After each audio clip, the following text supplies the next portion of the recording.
I'm here to talk about yoga. But don't worry, I'm not going to insist you rush off to Lululemon to buy lycra leggings and a mat, or give up deodorant, stop shaving, and go vegan.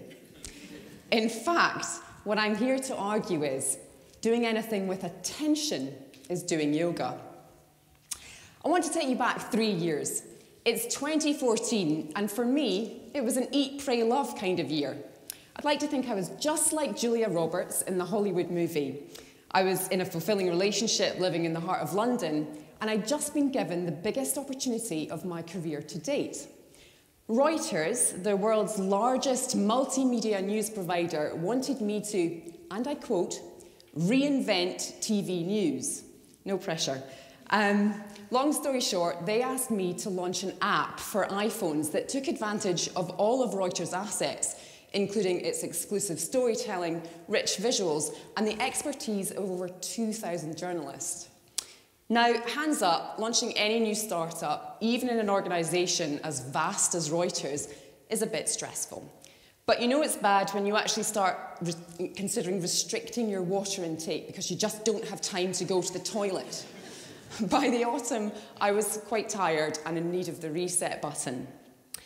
For some time, I had attended a regular yoga class in Battersea on a Monday night, and friends there had told me of an intensive yoga teacher training course, roughly 200 hours in length, taught under the Hindu spiritual teacher Shivananda. The organisation has ashrams in Kerala and Madurai in the south of India.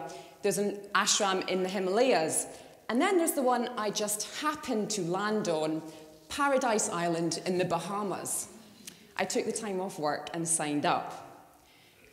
My first few days were a bit of a shock to the system, not least because there are some striking similarities between life in an ashram and life in prison. 1, you have to wear a uniform.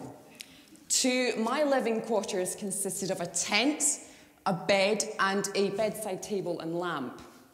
There's a strict and relentless schedule that begins at 5:30 a.m. each day. And then there's karma yoga.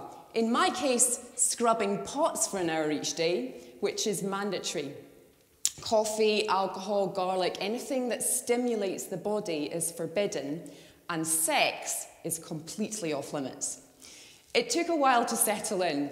I had really bad caffeine withdrawal. My digestion was not in a great place because of the vast quantities of vegetables and lentils.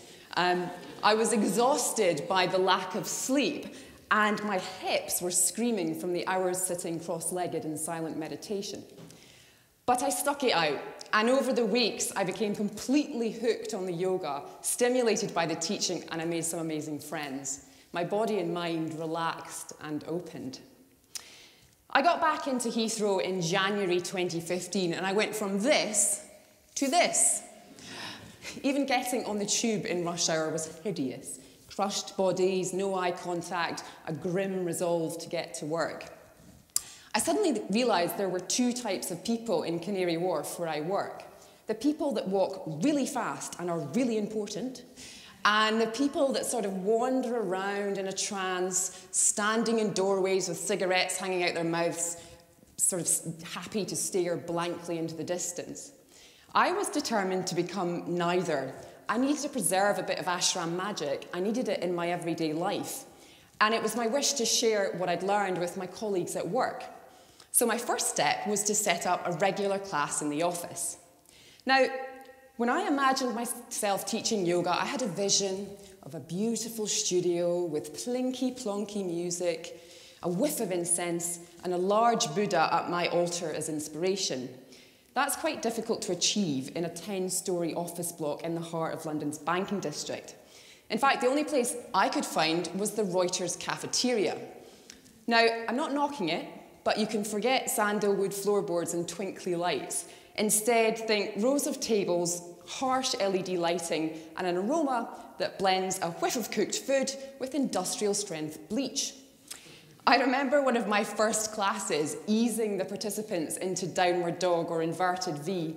I was upside down explaining the proper alignment when out of the corner of my eye, I spotted a baked bean beside my mat. That's the reality of teaching in the city. But that reality is the whole point of yoga. It's not about how bendy you are or being able to push your body into contorted pretzel shapes that you regularly see posted on Facebook and Instagram. Yoga's a lot more. It's what we can learn about ourselves on the mat that we can then transform into our everyday lives. Let me just take a moment to explain to you what I mean by yoga off the mat. During class, we as teachers encourage our students to build strength, flexibility, and balance. Yoga off the mat would question, how strong am I in my resolve? How flexible am I in my relationships? How balanced am I in my thinking? Typically, success in the city is associated with speed, with certainty, with toughness. But I found practicing and teaching yoga actually encourages me to slow down, to soften, and to be present. And that, in my opinion, can help to drive productivity and success. Before my stint in the ashram, I believed that working at 100 miles an hour flat out made me a better journalist. I was secretly proud of the fact I set my alarm for 5 to get into the office for 6. I felt my ability to so-called multitask was something to boast about. I never left my desk at lunch. So to fuel this behaviour, I habitually walked around with a cup of coffee stapled to my hand. I had to actually consciously cross my legs in meetings to stop them bouncing up and down. I was in a perpetual frenzy, running from one thing to the next, feeling more and more exhausted. In my experience, that's just not conducive to working effectively. In this permanent state of arousal, my thinking becomes black and white. I lose the ability to solve problems and I become rattled by unexpected challenges. My creativity withers, and most annoyingly, I become irritated and curt whilst pretending everything's okay. Yoga is a fantastic reminder to slow down. Practiced regularly, it can decrease our resting heart rate and improve circulation, helping to fight infection. Twists wring out toxin from the body and help encourage digestion. And it can even help to combat adrenaline, which is very handy in a newsroom and when doing a TED talk. It also helps to replenish our energy levels. All of this means we have a greater ability to do more in a shorter space of time. Simply put, we're more effective. The second thing yoga reminds me to do in my professional life is to soften. Yoga's not about fighting the body. When stuck in a particularly tricky or gnarly position, the key is not to push or pull. Instead, invite it to soften. If you do so, the muscles, tendons, and connective tissues naturally release and relax. So at its most basic level, yoga can help anyone that sits for an extended period of time at a computer. But at a subtle level, yoga can also help the mind to relax. It encourages synchronization, the simultaneous operation of the left and right hemispheres of the brain, which boosts creativity. So for anyone looking to get ahead in their career, practicing yoga is literally a no-brainer. The practice can also help us avoid the rigid confines that anxiety and depression enforce, two conditions that cost the global economy $1 trillion a year, according to the World Health Organization. While if the body is supple and agile, we can avoid injury. All of this applies at work. Companies and people that are agile and open to change are more likely to succeed. When setting up Reuters TV, we held a flexible mindset throughout the process. We were able to adapt and change with emerging technologies and changing platforms. Agility was our critical weapon. Finally, there's a third area that yoga helps me to navigate office life, and that's its ability to root me in the present and be here now. Yoga it's a wonderful way of staying present.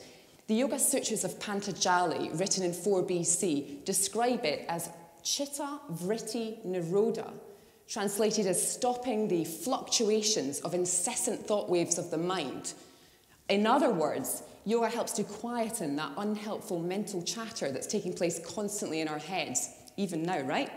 Who here wouldn't find that helpful? It's certainly invaluable in the workplace. Instead of being caught up about worries about the future or regrets about the past, we can observe our thoughts without reacting to them. We can approach challenges and decisions with curiosity and patience. We're not influenced by frustration, judgments, or fears. In essence, we learn how to respond rather than react. So, enough talking. It's time to test out my theory. I want to see if you're paying attention. Don't panic. All I'd like you to do is join me in a very short, simple exercise. So I would invite you to sit up and close your eyes. Make sure, sit up. You don't need to stand. You can relax. Make sure you're comfortable and plant both of your feet firmly on the floor. Try if you can to align your knees and your ankles. Draw in the belly button ever so slightly and feel the core muscles engage. This might be easier if you close your eyes. Roll the shoulders up, back, and down. And tuck in the chin just ever so slightly. Now bring your attention to your breathing.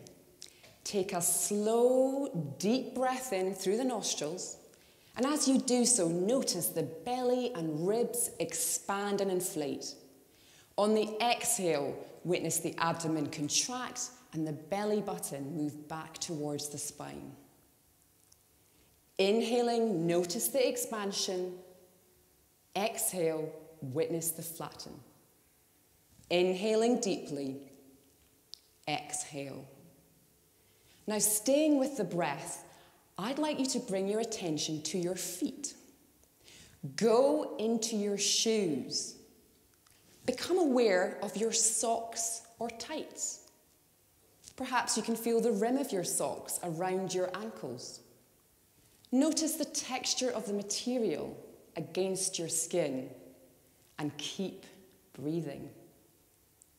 Can you feel the fleshy soles of your feet pushing against your shoes? Perhaps there's a pocket of air underneath the arch. What about the edges of your feet? Do you notice any areas of constriction due to your shoes?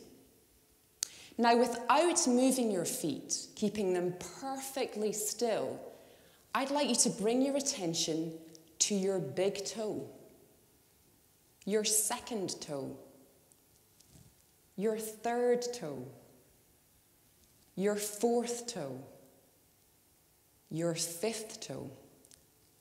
Can you feel your toes without moving them? Can you differentiate between your third and fourth toes?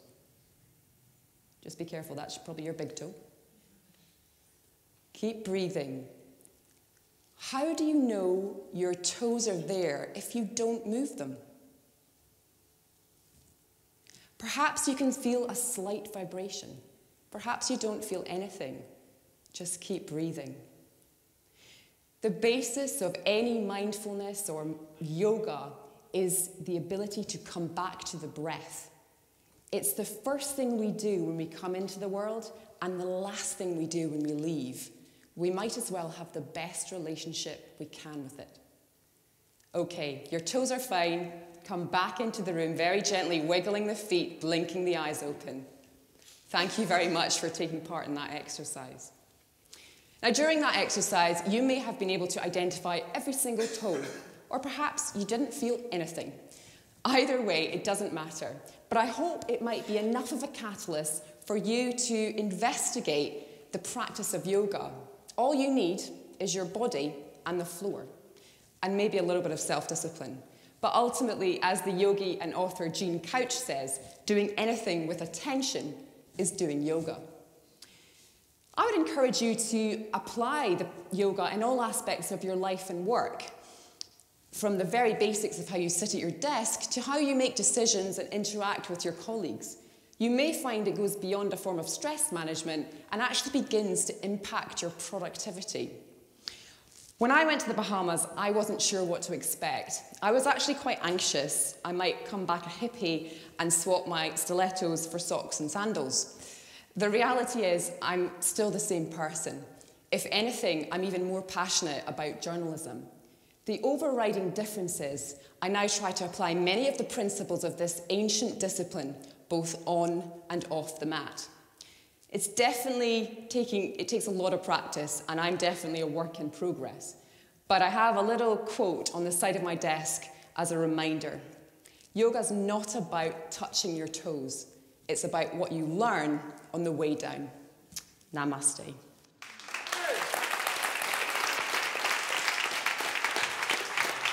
Thank you.